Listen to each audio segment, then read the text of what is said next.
tal, amigos? Escuchas de Radio M12 a través de Radio WAP. Muy buenos días, tengan todas y todos ustedes. Soy Antonio Sánchez Ballenas, coordinador de su programa Radio M12, que se transmite por la frecuencia universitaria 96.9 del FM de nuestra máxima casa de estudios, la Universidad Autónoma de Puebla, donde la libertad de expresión la hacemos todas y la hacemos todos. Estimados amigos, el día de hoy vamos a hablar del fascismo. El fascismo en nuestro país, esta percepción que hemos tenido de cómo se van desenvolviendo los personajes políticos en nuestro país, las diferentes fuerzas políticas de manera histórica y hoy en el presente, que nos permiten desde nuestra óptica visualizar el peligro de una concepción fascista, de una política fascista que se pueda desarrollar en nuestro país. A pesar del triunfo de lo que hoy se ha llamado o se hace llamar la izquierda.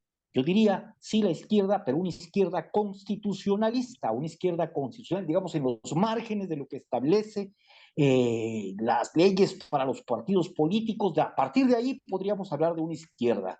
Pero esta izquierda también tiene sus defectos, tiene su desarrollo histórico. Los miembros que la integran tienen sus diferentes perfiles, sus diferentes intenciones, su pasado, que también ha sido o puede ser cuestionado en diversas formas, y que esto puede generar un peligro de desvío de las políticas. Recuerden ustedes, estimados amigos, que de buenas intenciones está empedrado el camino al infierno. Y hoy nos toca hacer este análisis, ya lo habíamos hecho a nivel internacional antes, hoy queremos hacerlo a nivel local. Y para adelantar el tema, para tocarlo, nos acompaña nuestro compañero Marco Álvarez, nuestro compañero Alexei Otoñez y también nuestro compañero Donatiu Sarabia, a quien le damos las gracias por darse el tiempo y estar en nuestro programa apoyándonos, discutiendo, organizando, pensando, como lo hacen todos nuestros compañeros, darse el tiempo para ir generando esta reflexión, para ir organizándola, que créame, requiere su tiempo y no es nada fácil para entregarle a usted un análisis objetivo de la realidad que estamos viviendo. Pues vamos a iniciar, estimados amigos, con este programa que esperamos sea de su agrado. Radio M12. Adelante, Alexei, te escucho. Muchas gracias, Toño. Buenos días, querido auditorio. Pues bien, el enaltecimiento de la violencia, la glorificación de los valores tradicionales, las buenas costumbres, los valores patrióticos, y qué mejor también que el teatro político. ¿Acaso, querido auditorio, han sido testigos o han escuchado de estas situaciones o más o menos le encuentran parecido a algún personaje de la actual política, ya sea del PAN, del Movimiento Ciudadano? Pues déjenme decirles, querido auditorio, que estas son de las principales cualidades que tiene el fascismo, que tienen personajes fascistas que han desarrollado estas cualidades para lograr hacerse de varios adeptos, de hacerse de las masas, para, por supuesto, llegar a imponerse en el poder.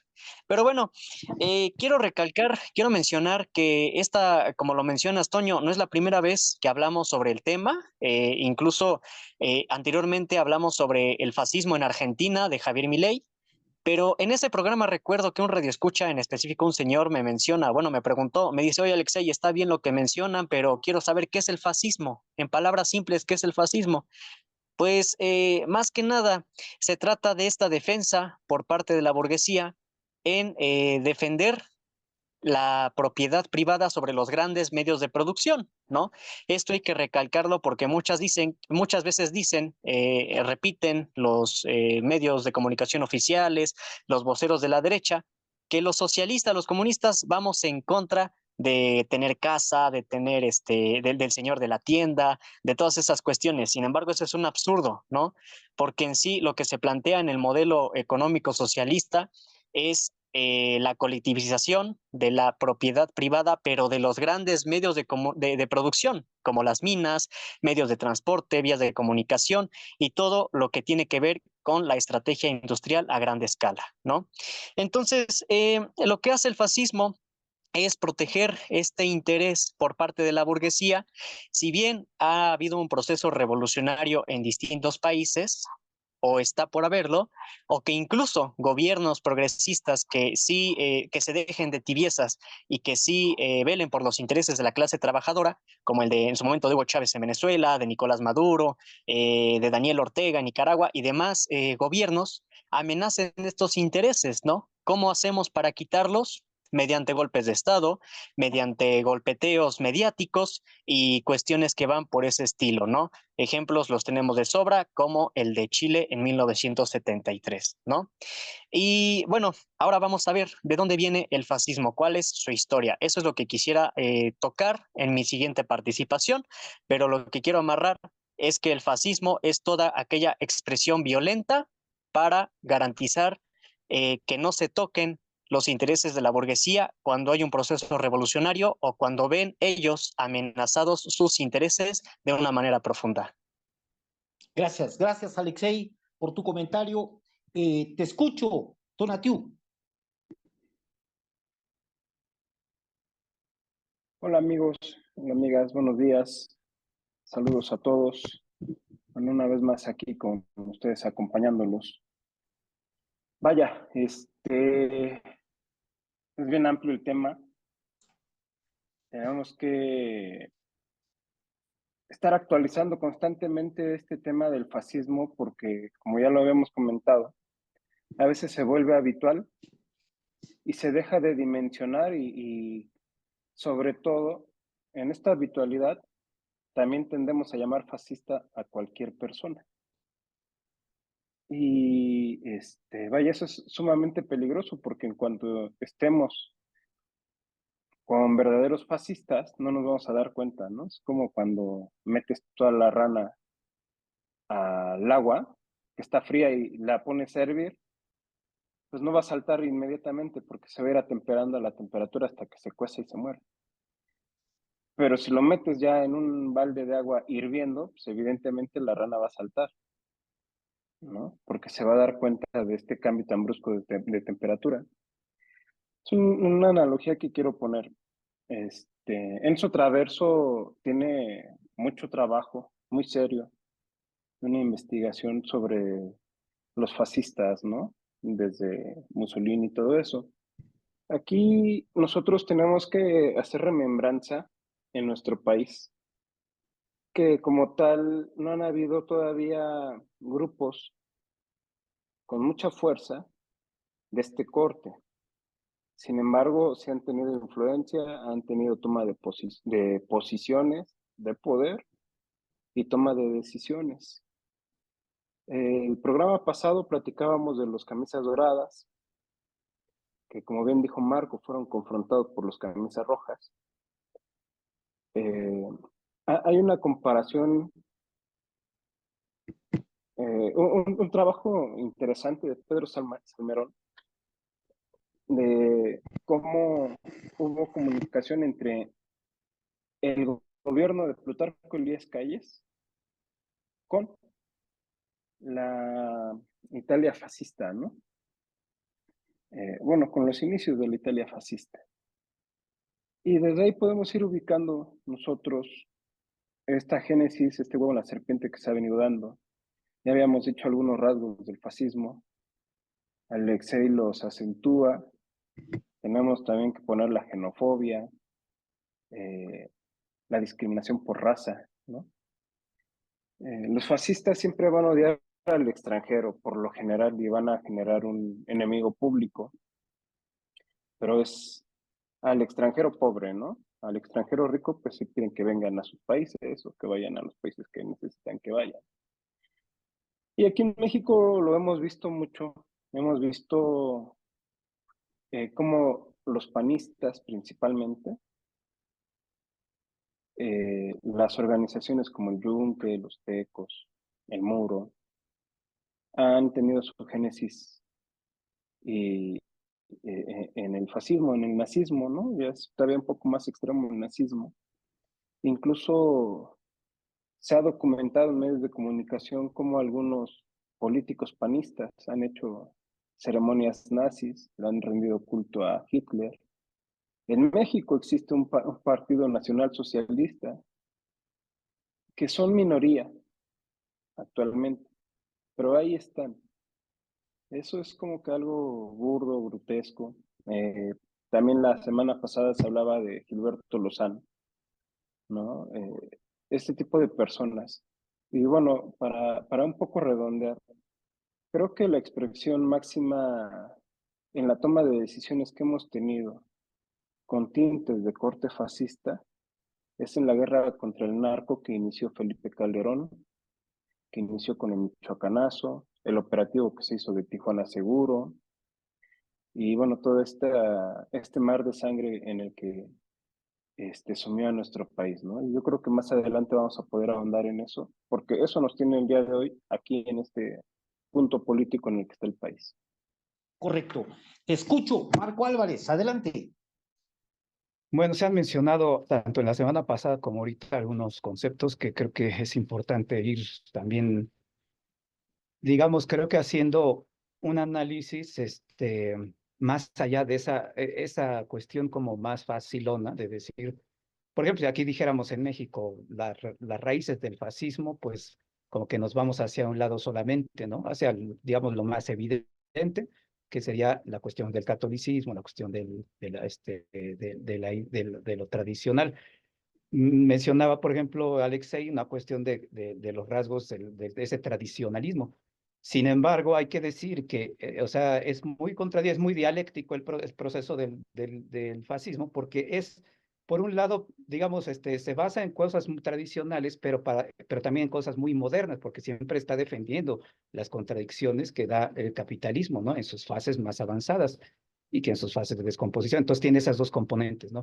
No es algo que, porque si lo vemos como algo tradicional, casi siempre saca de onda, por eso siempre la gente nunca pareciera que eso fuera ya cosa de la historia, ¿no?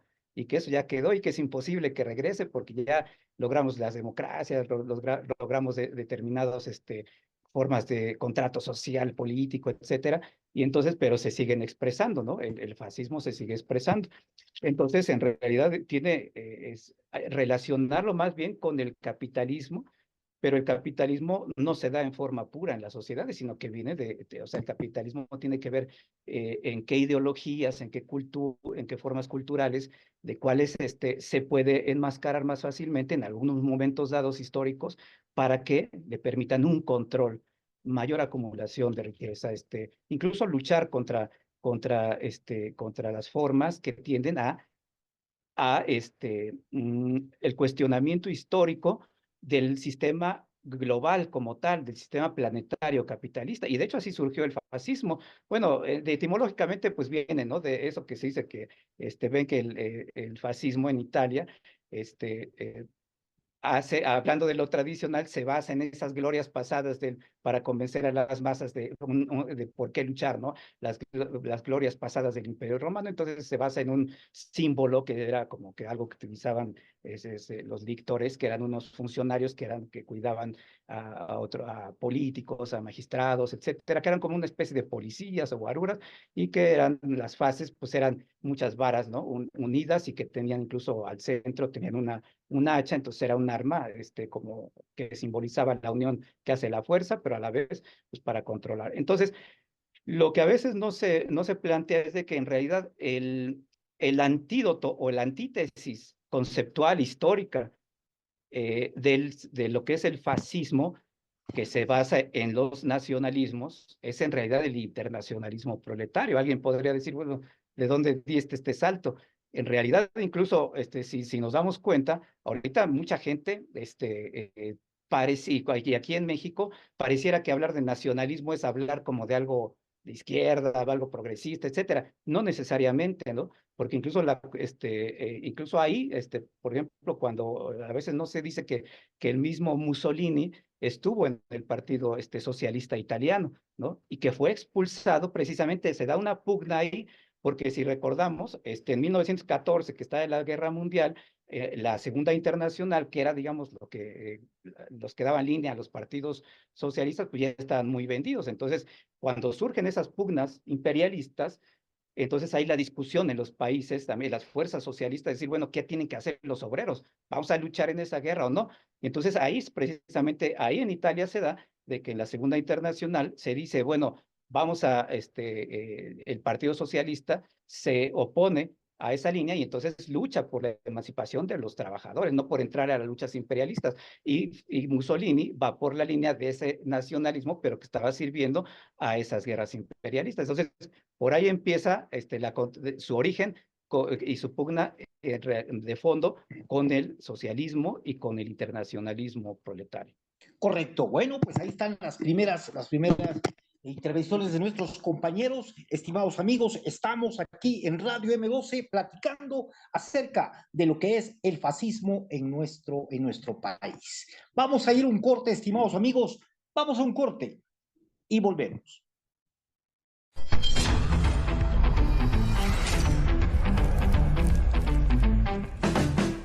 Ya estamos de regreso, estimados amigos, aquí en su programa Radio M12, donde la libertad de expresión la hacemos todas y la hacemos todos. Estamos hablando del fascismo, un tema por demás importante que nos permite caracterizar lo que está ocurriendo actualmente con objetividad, lo que está ocurriendo actualmente en nuestro país, las diferentes posiciones políticas que existen en nuestro país y cómo se van desenvolviendo y cómo de alguna manera también van siendo parte de esto que se ha hecho llamar la cuarta transformación de manera velada. Ahí se van colando incluso algunas posiciones de este tipo con las que incluso a lo mejor van a tener que hacer acuerdo el grupo de Morena, los grupos legislativos de Morena, y qué van a pedir a cambio, qué es lo que va a ocurrir. Bueno, esas son las cosas que se pueden prever, que pueden ocurrir, pero bajo ese criterio, pues es importante ir entendiendo cuáles son estas posiciones.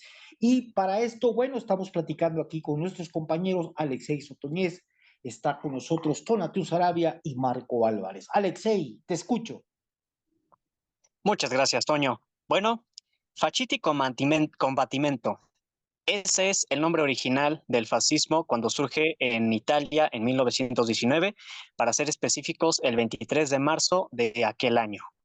Gracias a la concentración de 200 personas que más tarde le darían le darían lugar a los Arditi, o mejor conocidos como los Camisas Negras, que más que nada serían un ejército que llevaría al poder a Benito Mussolini en 1922, específicamente el 28 de octubre de aquel año.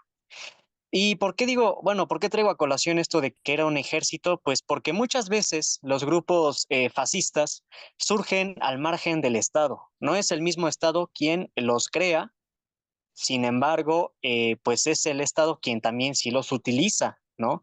Y tampoco quiero decir que en su totalidad el Estado nunca haya creado un grupo fascista, incluso en México. Claro que sí. De hecho, en el programa anterior se mencionaba los halcones, por poner un ejemplo, pero en la mayoría de los casos son grupos que se crean al margen del gobierno, mejor dicho, ¿no?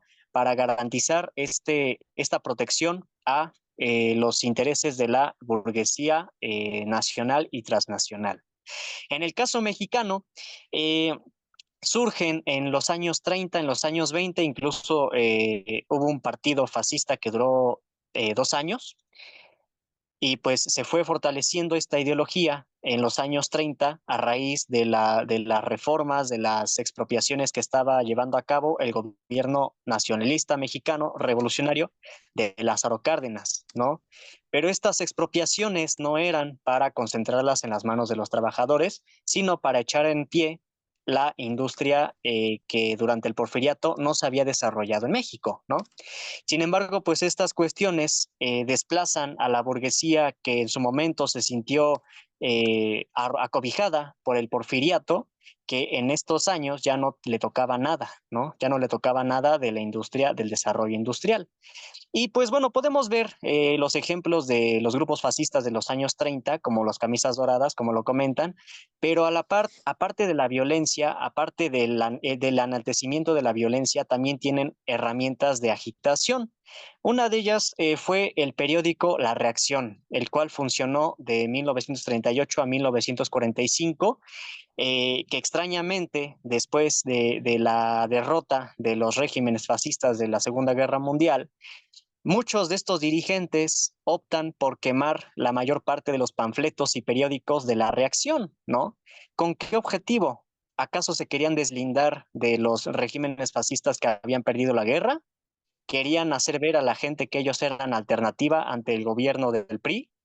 Pues bueno, hay muchos cuestionamientos, pero en particular de lo que quiero, a lo que quiero llegar es que si en 1939 se funda el Partido Acción Nacional, que por supuesto es inspirado en Acción Francesa, un partido también fascista en Francia, y el Partido Nacional Socialista de Hitler, este partido no se crea de la noche a la mañana o por aparición espontánea, sino que también tiene que ver con los núcleos que iban sobrando o que iban a la deriva de los cristeros, de la Unión Nacional Sinarquista y de todos ellos que incluso son antepasados, por así decirlo, de personajes de la política actual del PAN y del Movimiento Ciudadano, específicamente el padre de Felipe Calderón, que también fue de los fundadores del PAN, vinculado a Hitler y vinculado al régimen fascista de Italia. Correcto, gracias Alexei. Pues vamos ahora a escuchar, ya está con nosotros también nuestra compañera Sonia Jiménez, a quien le damos la bienvenida. Vamos a ir ahora a escuchar a nuestro compañero Tonatiu Sarabia. Tonatiu, adelante, te escucho. Muy puntual la última parte de la intervención de Alexei, ¿no? Yo hace rato en el anterior bloque les decía que uno de las expresiones más grandes que se han dado en el México moderno fue la guerra contra el narco de Calderón y esta vinculación que hay del propio padre de Calderón con el nazismo, con el fascismo. O sea, no son cuestiones de generación espontánea. Y bueno, vaya, se dan estos métodos fascistas, que es una combinación de varias cosas, pero se centra en el odio y que es para seguir conservando el status quo, ¿no? De una cierta oligarquía, siempre va a ser la minoría, y que la única forma que tienen para poderse sostener en el poder es imponerse mediante las armas. En ese aspecto, nosotros tenemos que observar, y también era yo insistente, el momento político actual mexicano.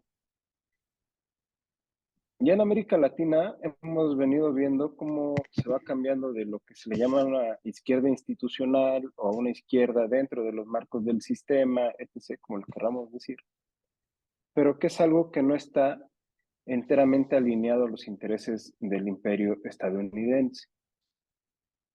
América Latina tuvo un boom, por decirlo así, de gobiernos de izquierda latinoamericana, y hoy estamos viendo cómo desde Argentina, Perú, Ecuador, en Brasil se dio un reflujo que ahorita están nuevamente peleando con la llegada al poder de Bolsonaro y otra vez que está asomando la cabeza desde la propia Argentina, como el discurso fascista, que aunque se cambien el nombre de libertarios, etc., porque aparte son nombres rimbombantes, populistas, y entendiendo el populismo como lo habían definido los propios alemanes, ¿sí? Que es un vocablo que viene de Volkskriegs, ¿no? Y que no tiene que ver con la izquierda. Sin embargo, los grupos conservadores y hegemónicos siempre han tratado de vincular al populismo meramente con la izquierda. Sin embargo, el populismo también es ocupado por la derecha, los grupos de extrema derecha y en este caso los fascistas, donde vienen a proponer cosas irreales que se motivan en las decepciones de sus pueblos y explotan esos odios hacia otras personas que son del mismo estrato social, pero que dicen, o que son más pobres y que dicen, por la culpa de estos cuates es que tú estás más jodido, ¿no? Como pasa con el tema de los inmigrantes pobres en Estados Unidos y en muchos países de primer mundo. Bueno, esto lo estoy diciendo porque en México se corre el riesgo de que una persona tipo Milei, tipo Gloria Álvarez, pueda, porque eso es lo que han venido buscando y han venido tratando de construir gente como Alasraqui, pueda encender este huevo fascista de la serpiente, ¿no? Correcto. Bueno, pues ahí está la opinión de nuestro compañero Tonatiuh Sarabia. Y vamos rápido, vamos. Marco Álvarez, te escucho, compañero. Pues retomando también esta parte que decía de esta metáfora que utilizaba Tonatiuh de la rana cociéndose a fuego lento, o el huevo de la serpiente, también otra metáfora que se ha utilizado para o para comparar procesos que a veces pareciera que no sabemos de dónde vienen, pero hayan estado, ¿no? Entonces, digamos que creo que una parte de lo que decía la pregunta, o lo que decía ahorita Tona, se me hace interesante porque dice efectivamente, aquí en el país, yo creo que esa rana cociéndose a fuego lento que no se da cuenta es precisamente la militar, digamos, el proceso de reforzamiento del Estado policíaco militar, que finalmente está sirviendo a un régimen, o sea, lo que hemos analizado geopolíticamente, la cuestión esa de la economía, la entrada de capitales y movimiento de capitales. Entonces, yo creo que por ahí también en México, y de hecho, como mi tesis un poco del programa anterior, era que efectivamente nos podemos ir a lo que es todo se ha visto, o sea, que en México ha habido gente abiertamente fascista, el PAN tiene también, o sea, su ideología totalmente de inicio, así total, con sus referencias así nazis completamente, hasta los héroes de la democracia, los democráticos del PAN, como Gómez Morín, pues en eso andaban también, pero también la otra parte, la otra parte que se ha salvado es el Estado posrevolucionario, que incluso ahí hay también muchos gérmenes en cuanto a la ideología, porque digamos, la parte más de derecha se fue más por un abierto racismo más claro, pero recordemos que el primer secretario de Educación Pública, todavía con Obregón, que ya después se peleó con el callismo, eso fue José Vasconcelos, que establece, ¿no? O sea, digamos, él no se basa en un nacionalismo indigenista, o sea, de los indígenas, sino que él dice que es la raza cósmica, porque aquí en América Latina, con que había una síntesis humana que iba a ser de algún modo, o sea, digamos, reivindica la cuestión del mestizaje, y por eso el Estado en México, ya de ahí varias características, como la importancia de la antropología, ¿no? De reivindicar toda esa cultura, pero desde el punto de vista del mestizaje, también dio su semilla ahí en el Estado Nacional y cómo desarrolla su ideología indigenista, pero buena ondita, digamos, ¿no? O sea, como que el racismo sigue siendo racismo, pero finalmente, pues, y lo que estamos viendo ahorita, lo que la otra vez analizamos con los grandes megaproyectos y eso, pues ahí hay un racismo siempre de fondo. Claro, no es como el terrorismo de Estado de otros países, pero aquí habría que preguntarse, en México, incluso la tesis del terrorismo de Estado, que es una característica más o menos del fascismo, en realidad, pues lo que se dio en Colombia, cuando dijeron pues, es que aquí el Estado ya no viola derechos humanos, sino que son los narcos, pues resulta que lo que argumentación se está dando incluso acá, también en esta época, ¿no? Se está dando de que, digamos, hay una forma de control fascista del narco que pertenece a la estructura del capitalismo y que está en connivencia con el Estado. Entonces ahí como que no está tan fácil. Yo por eso digo que hay que salirnos un poco también de como decir en México, ¿quién representa el fascismo? Ah, pues los que vienen de los católicos. No, sino que también el Estado se formó con una base ideológica muy fascista y entonces, y no es casual entonces que en esta época o en esta fase del en México, pues estemos viendo también toda una política de miedo, de terror contra la población, pero que no solamente tiene que ver con los malos narcos, ¿no? Sino que ahí tiene que ver con la relación con el capitalismo y con el Estado y con los gobiernos. Correcto. Bueno, pues ahí está también la postura de nuestro compañero Marco Álvarez y ya está con nosotros nuestra compañera Sonia Jiménez, a quien le damos la bienvenida. Sonia, muy buenos días. Te escucho, compañera. Buenos días. Bueno, pues sí, es difícil definir el fascismo porque tiene cosas en común el fascismo como se ha presentado en diferentes países, ¿no? Sin embargo, digamos, hay rasgos muy característicos de cada estado fascista que lo ha llevado a cabo. Y en el caso de México es un poco más de grupos minoritarios, digamos. ¿Sí? Sí ha habido organizaciones, tal como se ha mencionado, por los compañeros que son eminentemente fascistas, pero no ha sido del todo un Estado fascista. Aunque es cierto que, por ejemplo, ¿qué es lo que produce el fascismo que es lo que yo podría ahorita agregar de todo lo que han contribuido los compañeros, pues el fascismo sí lo produce el capitalismo y tiene que ver con que precisamente el capitalismo, al ofrecer una cantidad de empleos limitados, por ejemplo, genera una crisis que realmente para el fascismo es una tierra de cultivo, ¿no? ¿Por qué? Pues es tierra fértil porque precisamente con esta desesperación que puede causar en la población ante una crisis económica, surgen los fantasmas, en el caso, por ejemplo, de los migrantes en muchos países, donde se dice es culpa de los migrantes que no haya empleo para todos, ¿no? Entonces, sí, como surge en muchos lugares el fascismo, yo siento que ahorita, por ejemplo, a mí me gustaría que abundara un poco más, Marco, acerca de este narcofascismo, ¿no?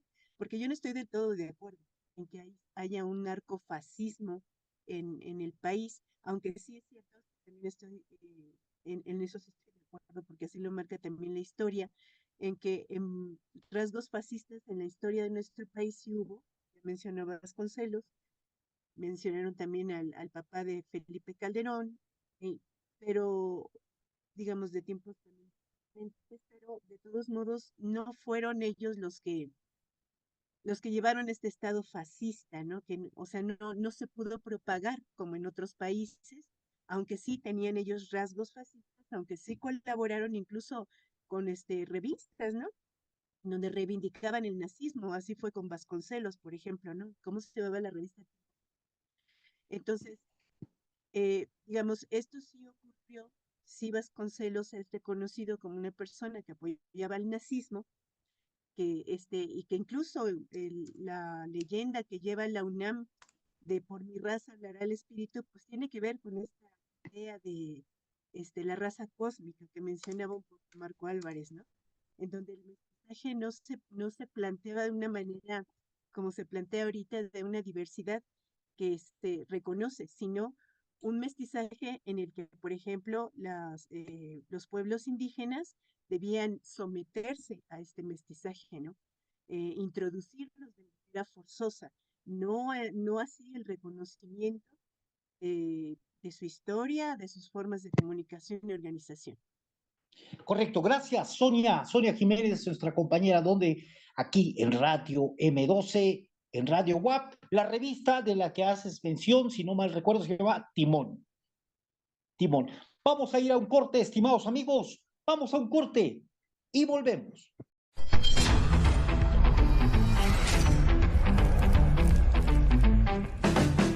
Ya estamos de regreso, estimados amigos, aquí en Radio M12, donde la libertad de expresión la hacemos todas y la hacemos todos. Vamos a escuchar a nuestro compañero Alexei para irle dando prisa a nuestro programa. Alexei, adelante, te escucho. Muchas gracias, compañero. Pues bueno, algo que comenta Tonatiu, bueno, en sí, que comentan los compañeros, es con lo que quiero cerrar, es que el caldo de cultivo de los gobiernos fascistas, si bien en la Europa de los años 20, 30, 40, era la glorificación ahora sí que el enaltecimiento de glorias pasadas, en la actualidad podemos ver discursos que hacen relación a lo nuevo, ¿no? A acabar con la vieja política, a hacer un cambio verdadero y todas esas cuestiones, ¿no? De hecho, al principio del programa yo mencionaba no solamente al PAN como uno de los principales representantes del fascismo en México actualmente, sino también puede ser o es el movimiento ciudadano, ¿no? No olvidemos, perdón, aquel video en donde sale Sandra Cuevas diciendo que le va a poner en su madre, ahora sí que así tal cual dice la expresión, no es porque yo sea grosero, le va a poner así a Claudia Sheinbaum, ¿no? Y pues ahora sí que ese es el enaltecimiento de la violencia del que venía yo hablando, ¿no? De la mano de hacer de la política un circo político, un teatro con sus comerciales dignos de una campaña publicitaria, ¿no? Aunado a eso, también desgraciadamente nos enfrentamos a que la 4T lleva de la mano programas, reformas que no resuelven de fondo las demandas más sentidas del pueblo trabajador, los que nos va a dar, o incluso actualmente ya nos ha dado como resultado el desencanto de muchos mexicanos, ¿no? Y pues ahora sí que personajes que llegan con un discurso muy enaltecedor, que la libertad y todo eso se hacen de ese desencanto, ¿no? Incluso canalizan el odio hacia un sector en específico, como comentaba Tonatiu.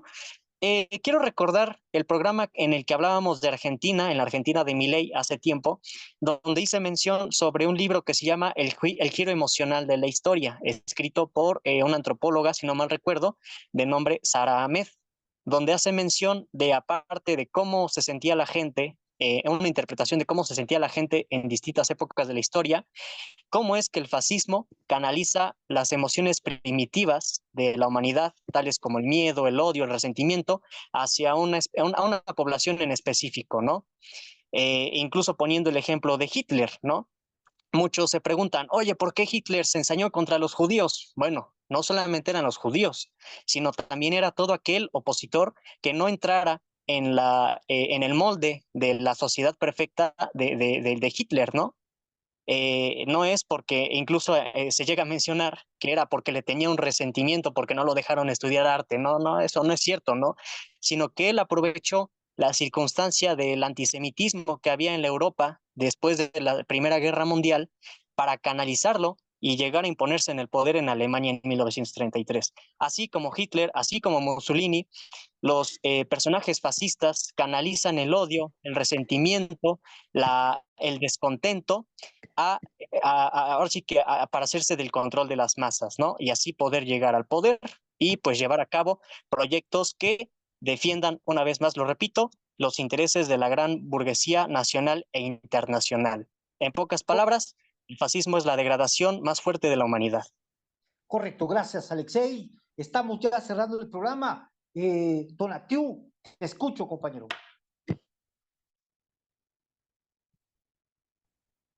Bueno, pues ya la vez pasada yo había citado a Bertolt Brecht cuando decía que muy asustado. Tenemos que identificar, la vez pasada hablábamos de cómo algunos rasgos fascistas han ido permeando actualmente en México y a nivel planetario. Poníamos de ejemplo también a los dos generales fundadores de la OTAN, que eran nazis, eran alemanes, no recuerdo ahora sus nombres, han de ser muy hijos de la tostada para que uno no se acuerde de ellos.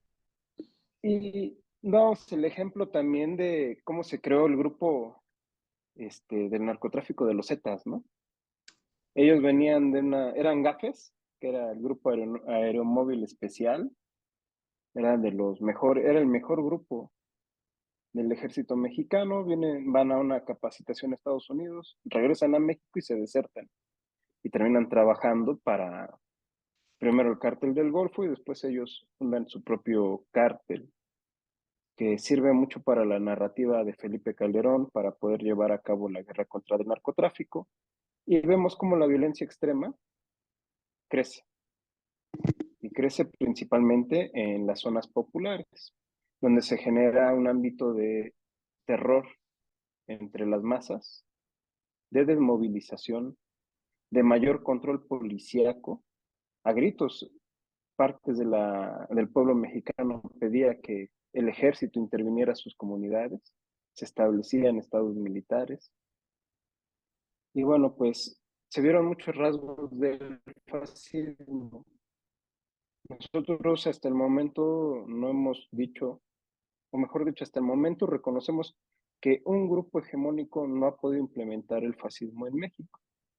Sin embargo, las situaciones actuales, la decadencia de los propios Estados Unidos, puede forzar a acrecentar este tipo de grupos, que es lo que ha venido haciendo Estados Unidos en el continente americano, sobre todo en el sur. Por eso daba yo los ejemplos, ¿no? De Milei, Gloria Álvarez, Ecuador, Perú, ¿no? Con estos golpes de Estado, Bolivia, con el Macho Camacho, ¿no?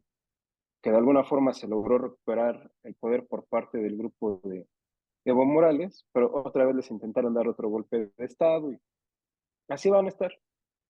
Una de las razones sí es el litio, pero también es la cuestión del control del continente americano, ¿no?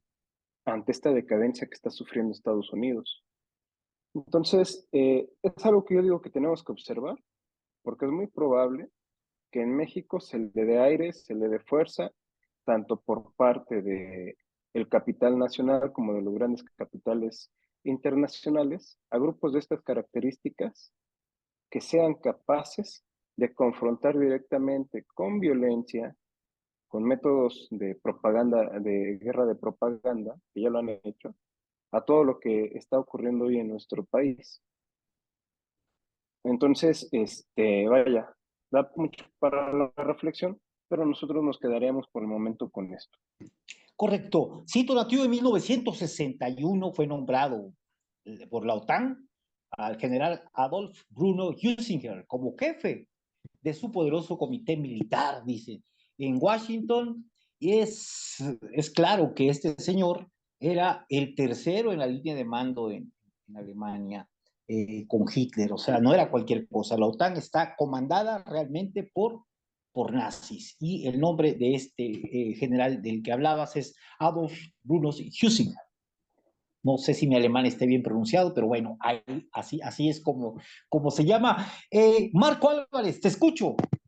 Bueno, para concluir en este capítulo del fascismo, que creo que podríamos abordarlo más también, pero bueno, número uno es de que desde su origen, para que también ese mito que ahorita hay, de que se menciona, ¿no? Como que el socialismo también tiene que ver en el nacimiento, ¿no? Por aquello del nacionalsocialismo, pero si lo vemos ya históricamente, vemos cómo fue una reacción a una guerra imperialista, o sea, y la necesidad de esas burguesías nacionales, pero en las pugnas imperialistas por atraer a las masas a sus intereses, lo que hicieron también en América Latina, pero bueno, más claramente y más globalmente en Europa y en el mundo. Entonces, ese fue el origen y el fascismo tuvo que ver con esa cuestión, ¿no? De que, pues precisamente, ¿por qué se va Mussolini o por qué lo expulsan? Pues porque del Partido Socialista, pues porque no era la línea del Partido Socialista de ir ahora sí que meterse a las patas de los caballos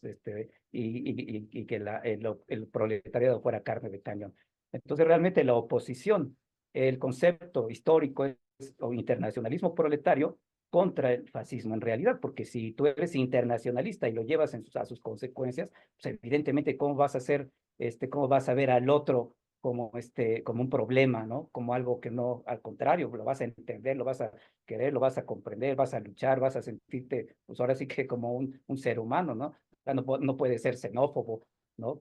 O sea, tienes que ser ¿y por qué? Pues porque estás entendiendo que todos los que están sufriendo en el planeta, pues es por un sistema. Entonces, tú no vas a hacer, incluso si los movimientos revolucionarios hacen guerras nacionales, pues es como un objetivo intermedio, pero la lucha no es esa, ¿no? La lucha no es de que vamos a hacer de nuestro gran país, México, y que sea socialista, y ya, lo demás es lo de menos, pues no, ¿verdad? O sea, ahora sí que la perspectiva histórica es la emancipación de una clase a nivel mundial. Entonces, esa es una, y ya pues, el otro, pues sí es, creo yo que ya para no, a lo mejor hay más discusión, pero hablando de eso que decía también Tona, estoy de acuerdo en que no estamos hablando que en México no es de que un grupo así, de manera clásica, implementando el Estado fascista, pero yo les preguntaría, ¿por qué se pueden dar hechos como los de Ayotzinapa, ¿no? O si fuera así tan sencillo la cosa, imagínense, si la militarización fuera la solución, pues serían Oaxaca, Guerrero y Chiapas serían un paraíso porque llevan décadas militarizadas, ¿no? Sin embargo, ahí se hace un nudo entre intereses, precisamente entre el narco, que son capitalistas, pero ilegales, según el Estado policíaco militar, el ejército, y sí, lo grave es que incluso en el rollo ideológico, a la otra vez estábamos hablando, ¿no? De esto que estaban aventando, del capitalismo consciente y la prosperidad compartida, o sea, toda la ideología del sistema, tanto a nivel de sus órganos policíaco-militares como a nivel ideológico, alabar a los empresarios, que también ya Claudita Sheinbaum ya hizo su consejo de asesores que la otra vez analizábamos, ¿no? Con la señora que la otra vez analizábamos, pues obviamente Claro que ya nada más falta un personaje, pero las condiciones ahí están, las condiciones de espionaje, control social, represión, muerte para los que se organizan, sobre todo para los dirigentes, ahí están. O sea, sí hay caldo de cultivo que no solamente lo van a dar en México los mochos, ¿no? Aguas con los mochos, pues sí, pero también el fascismo se adapta y lo más importante es garantizar los negocios, ¿no? Es eso. La señora Altagracia es el nombre de la señora de la que hablamos, que Claudia Sheinbaum ha nombrado, que es parte, pues, de la oligarquía alimenticia en nuestro país. Compañera Sonia Jiménez, ¿con qué cierras? Exactamente, o sea, el fascismo no es nada más una conducta, o sea, tiene que ver con ideología, tiene que ver con una cultura, tiene que ganar narrativas, ¿no? Y en el caso, por ejemplo, de lo que están mencionando, en el caso de Ayotzinapa, por ejemplo, específicamente, sí fue un acto represivo, donde sí intervino el Estado, pero no lo considero ya de tiro fascista porque hubo también todo un movimiento, digamos, contra represivo que se manifestó. En el fascismo no hay democracia, no puede haberla. Entonces, es un único pensamiento, es una única forma de ver las cosas y de combatirlas. Entonces, por eso yo pienso que una cosa es la represión, y donde se ha abusado incluso del poder político, sí, el Estado también confabulado, pero otra cosa muy distinta, hablar de fascismo, ya de que estemos entrando en una narrativa, en una ideología, en un pensamiento único, es muy diferente. Entonces creo que en México sí se ha dado el debate y tampoco estoy muy de acuerdo con que las condiciones se están creando por la desesperanza o la desilusión de la gente. No, pues acabamos de pasar una elección contundente, que fue una votación que nadie esperaba, ni siquiera los analistas de izquierda más concienzudos la esperaban. Entonces está también en duda decir que hay mucha desesperanza que puede empujar hacia este fascismo, ¿no? Creo que más bien en México se están dando fenómenos que muy poca gente puede explicar. Sí, bueno, pues ahí está el comentario de nuestro compañero Sonia Jiménez. Me acuerdo, ahorita llega a la mente lo que comentaba Tonatiuh al principio. A veces llamamos fascista a quien no debemos, o llamamos fascismo a lo que no debemos.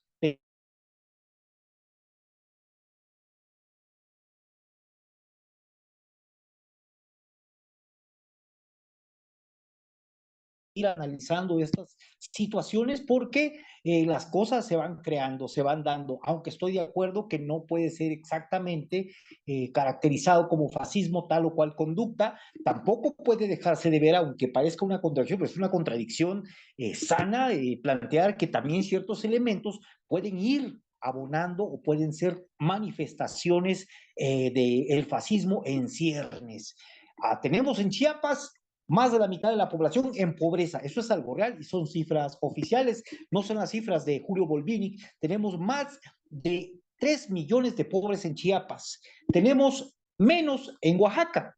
Tenemos cerca de 3 millones en Oaxaca. Y en Guerrero también la población de Guerrero, aún después de la cuarta transformación de estos 6 años, verdaderamente, compañeros, sí tenemos también más de la mitad de pobres en Guerrero. Y por hablar de los estados que, bueno, se había caracterizado, se había dicho que tenían, que iban a salir de la pobreza. Se está trabajando, dicen, bueno, está generándose ciertos medios para que se desarrolle esta parte del sur y que eso va a traer más trabajo, así lo ha dicho el presidente. Pues vamos a esperar si lo que trae todo esto solo es trabajo o vienen junto a este fenómeno del fortalecimiento económico, se desarrollan otras condiciones que pues a nadie le gustaría, ¿no? Y pues vamos a seguir analizando. Compañeros, les agradezco mucho su participación. Verdaderamente estoy encantado de lo que han comentado el día de hoy. Si ustedes gustan, nos vemos la próxima semana. Estimados amigos, soy Antonio Sánchez Ballinas. Por favor, pórtese mal, pero cuídese muy bien. Nos vemos la próxima semana.